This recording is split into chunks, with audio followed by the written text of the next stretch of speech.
Hello everyone, कैसे हो आप सब। आई होप आप सब अच्छे होंगे। लास्ट हमने सोशल कॉग्निशन पढ़ा था, आज हम पढ़ेंगे एरर इन सोशल कॉग्निशन। तो स्टार्ट करते हैं आज का वीडियो। देखिए, एरर इन सोशल कॉग्निशन में दो है basically type, basic general errors और situation specific error. Basic general errors के अंदर आ जाता है नेगेटिविटी बायस। नेगेटिविटी बायस में क्या होता है, refer to the fact that we show greater sensitivity to negative information than the positive information. यानी इसके नेगेटिव बायस के अंदर हम क्या करते हैं कि जो हमारी जो सेंसिटिविटी होती है ना, वो नेगेटिव इंफॉर्मेशन के पास ज़्यादा होती है। यानी हमारी जो सेंसिटिविटी है वो नेगेटिव इंफॉर्मेशन पर ज़्यादा फोकस करती है as comparison to positive information.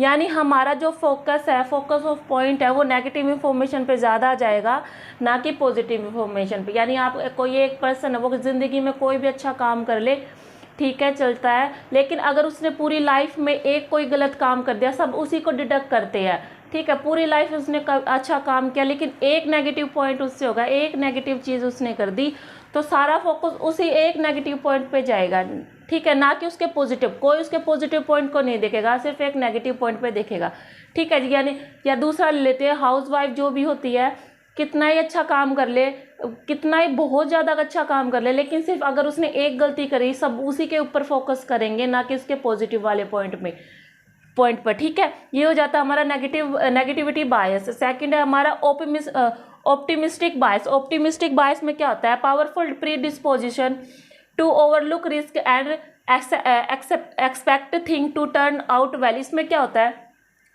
देखिए, नेगेटिव बायस में तो हम नेगेटिव चीज़ों पर फोकस करते हैं, यानी कि ओवरऑल तो पॉजिटिव पर ना फोकस करते हुए एक नेगेटिव पर फोकस करना। और ऑप्टिमिस्टिक बायस के अंदर क्या होगा, इसके अंदर हम क्या करते हैं कि पॉजिटिव ज़्यादा सोचते हैं। यानी कोई चीज़ है तो उसको लेकर अपने आप को पॉजिटिव वे में दिखाते हैं कि हमारे साथ ये तो हो नहीं सकता। अपने आप को ऑप्टिमिस्टिक समझता है वो। यानी कि फॉर एग्जांपल के लिए अगर कोरोना हुआ तो कोई एक आधा पर्सन ऐसा हो जाता है, मुझे क्या करेगा कोरोना, मेरे को तो कुछ हो ही नहीं सकता, मैं तो इतना हेल्दी हूँ, यानी मेरे को तो कोरोना छू ही नहीं सकता, ठीक है। यानी वो ऑप्टिमिस्टिक बायस होता है, या मैं कभी फेल नहीं हो सकता, ठीक है, ये भी ऑप्टिमिस्टिक बायस है। अपने बारे में ज़्यादा ही ऑप्टिमिस्टिक होना, यानी अपने बारे में ज़्यादा ही पॉजिटिव वे में देखना, ठीक है। यानी मेरे साथ ये चीज़ तो हो ही नहीं सकती, ठीक है। अगला है ऑप्टिमिस्टिक बायस के अंदर दो चीज़ें आ जाती है, एक तो ओवर कॉन्फिडेंट बैरियर, दूसरा है planning fallacy. Over confident barrier के अंदर क्या होता है, the tendency to have more confident in the accuracy of our own judgement than the reasonable.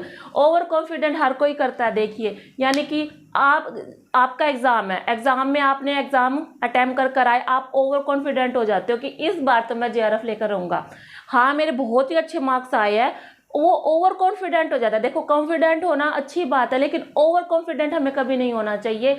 तो वो हमेशा ये सोचता ना, पक्का मेरे पास 101% है कि मेरा JRF जो है वो आएगा, लेकिन एक्चुअल में जो रिजल्ट आता है उसका तो नेट भी क्वालिफाई नहीं होता, ठीक है। यानी वो ओवर कॉन्फिडेंट हो जाता है अपने रिजल्ट को लेकर या किसी चीज़ को लेकर, अपनी जजमेंट को लेकर ओवर कॉन्फिडेंट हो जाता है, ठीक है। इसके अंदर ही सेकंड आ जाता है हमारा प्लानिंग फॉलेसी। प्लानिंग फॉलेसी में क्या हो जाता है, believe that we can get more done in a given period of time. हम ये सोचते रहते हैं कि जो हम जैसे प्लानिंग फॉलेसी, हम प्लान बनाते हैं ना, कोई भी चीज़ करनी होती है, हम एक बेसिकली प्लान बनाते हैं, लेकिन जब आप प्लान बनाने के चक्कर में आप प्लान बना रहे हो, लेकिन प्लान जो आपका फुलफिल नहीं हो पा रहा, जैसे आपने प्लान बनाया आप उसके अकॉर्डिंग जो है बिहेव नहीं कर पा रहे हो। यानी सपोज कीजिए आपका एग्ज़ाम जो है जून के अंदर है, लेकिन अब आप सोच रहे हो तैयारी करने की कि चलो ठीक है, जो ये अप्रैल है ख़त्म हो चुका है, मई में मैं तैयारी करूँगा, मई से मैं तैयारी स्टार्ट करूँगा, लेकिन कहीं भी ये नहीं है कि एक महीने में आप जो है नेट या JRF ले सकते हो। आपको पहले से ज़्यादा प्रिपरेशन करनी चाहिए। मैक्सिमम आपको 6 मंथ या कोई 3 मंथ, 6 मंथ सफिशिएंट होता है आपको क्रैक करने में। तो आप वो क्या कर रहे हो, उन 6 मंथ को की बजाय आप 1 मंथ में उसको कंप्लीट करना चाहते हैं, जो कि इम्पॉसिबल 1 मंथ में नहीं हो सकता। तो यहाँ पर आपने क्या करा कि चलो ठीक है, जून के अंदर मेरा एग्ज़ाम होगा, 1 मंथ 15 डे तो मैं रिविज़न करूँगा, नेक्स्ट 15 डे में PYQ लगाऊंगा। ये प्लानिंग फॉल्सी है ना, यानी ढंग से हमने प्लान नहीं किया, तो जब रिजल्ट आता है हमारा उसके अकॉर्डिंग नहीं आता जैसे हमने चाहा था, ठीक है। ये हो जाता है हमारा प्लानिंग फॉल्सी, यानी प्लानिंग ही अच्छे से नहीं कर पाते हम। सेकंड हमारा situation specific error. Situation specific error में फर्स्ट आ जाता है हमारा counter factual thinking. Counter factual thinking में क्या होता है, the tendency to imagination other outcome in a situation then the ones that actually occurred. इसमें क्या होता है कि कोई भी हमारा आउटकम निकल कर आ गया है, ठीक है, कोई हमारा आउटकम निकल कर आ गया है, लेकिन हम उस चीज़ से सर्टिफाइड नहीं है और हम सोचते हैं कि काश ये रिजल्ट ना होकर कोई और रिजल्ट होता। तो जैसे आपने एग्ज़ाम दिया नेट जेआरएफ का, तो आपका रिजल्ट आया, आप 2 या 4 मार्क्स से रह गए, ठीक है। जब 2 या 4 मार्क्स से रह गए, आप ये सोचते हो कि ओहो काश मैं 2 क्वेश्चन और कर लेता तो आज मेरा नेट क्वालिफाई होता, ठीक है। यानी कि काउंटर फैक्चुअल थिंकिंग में यानी रिजल्ट आ चुका है, ओवर प्लानिंग फॉल्स में तो हम प्लानिंग गलत करते हैं, लेकिन काउंटर फैक्चुअल थिंकिंग में क्या होता है कि रिजल्ट आ चुका है, रिजल्ट के बाद अनदर रिजल्ट देखते हो आप। अगर मैं 2 क्वेश्चन और अटैम्प्ट कर लेता तो मेरा रिजल्ट आज अच्छा होता, मेरा नेट क्वालिफाई होता, ठीक है। अगला आ जाता है हमारा सेकंड है थॉट सप्रेशन। थॉट सप्रेशन में क्या होगा, trying to prevent oneself from thinking about a certain topic. इसमें क्या करते हैं, हम अपने आप को बचाते हैं कुछ ऐसे थिंकिंग करने में। अपने आप को किससे बचा रहे हैं कि कोई ऐसा थॉट्स ना हो जो मैं चाहता हूँ कि फॉर एग्जांपल के लिए ले लीजिए आपने भूत की मूवी देखी रात में, तो रात में आप कहते हो हे भगवान का नाम लेते, बस भूत के बारे में नहीं सोचना, भूत के बारे में नहीं सोचना, लेकिन सबसे ज़्यादा आप उसी के बारे में सोचते हो, है ना। या फिर ये ले लीजिए आप कोई भी टॉपिक है, यानी या रूम में कोई छिपकली है, छिपकली के बारे में नहीं सोचना, नहीं बार बार उसी पे फोकस जा रहा है आपका, बार बार छिपकली के पास जा रहा है, या बार बार आप भूत के बारे में ही सोच रहे हो ना। कई आप डर रहे होते हैं, मूवीज़ देखी आपने, डरावनी मूवी देखी है, तो आप ये सोचो चलो ठीक है मैं भूत के बारे में नहीं सोचूंगा, आप वो भी सोच रहे हो, ठीक है। बार बार अपने थॉट को सप्रेस करना चाहते हो, लेकिन वो थॉट जो है सप्रेस नहीं हो रहा आपका, बार बार उसी के बारे में सोच रहे हो, ठीक है। बार बार क्या कर रहे हो आप, कोई भी सर्टेन टॉपिक है उसी के बारे में थिंकिंग कर रहे हो, ठीक है।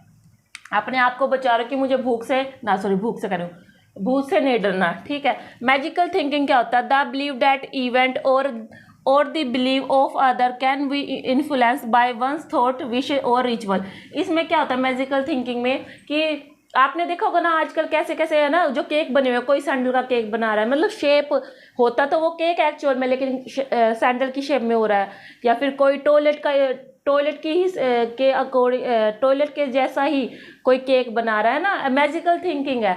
एक्चुअल में उसके वो जो बोलते हैं ना उसके जो गुण है, वो क्वालिटी है, वो उसके अंदर होती नहीं है, लेकिन वो बस परसीव ऐसा हो रहा है कि हाँ वो उसके जैसा लग रहा होगा, है ना। मैजिकल थिंकिंग यानी कि आपने छिपकली के जैसा केक देखा, लेकिन आप उसको ये इमेजिनेशन कर रही हो तो एक्चुअल में छिपकली है। जैसे कई होते हैं कि ना सोयाबीन की चाप नहीं खाते, मैं नहीं खाती सोयाबीन की चाप, मुझे क्या होता है, मेरी मैजिकल थिंकिंग क्या होती है इसमें कि ना ये तो नॉन वेज है, क्योंकि वो नॉन वेज की तरह दिखता ना, नॉन वेज की तरह दिखता है, इसलिए मैं ये सोचती नहीं, वो मेरी मैजिकल थिंकिंग है, वो मैं मैजिकल थिंकिंग कर रही हूँ कि ये नॉन वेज है, ठीक है, लेकिन होता वो वेजिटेरियन है। सोयाबीन की चाप जो होती है दिखती है ना ऐसे लुक वाइज ऐसे दिखते हैं कि जैसे तो नॉन वेज हो, लेकिन वो एक्चुअल में वेजिटेरियन होते हैं। लेकिन फिर भी कोई होता है मैजिकल थिंकिंग कर लेते हैं, नहीं मुझे तो नहीं खाना क्योंकि नॉन वेज की तरह लगता है।